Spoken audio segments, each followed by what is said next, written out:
So if you were asked to describe JINGDONG Logistics in one word, what would that word be? I think if I would have to describe it in one word, it would be scale.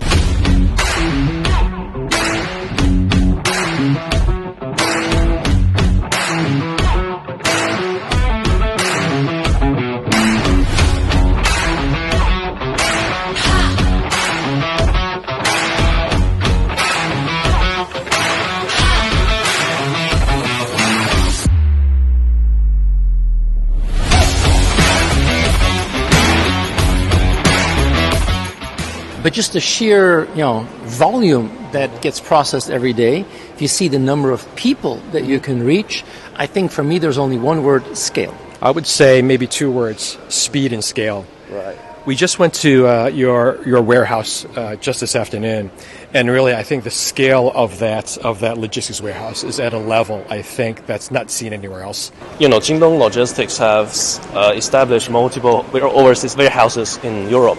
How do you think this will help facilitate the trade between Europe and China? Is ability to take lychees from the farms in Guangdong and within 72 hours provide that to consumers in Europe. I think that's absolutely incredible to have something that fresh delivered so quickly. Would you try that in Europe? Absolutely, and I think many others in Europe will want to try as well.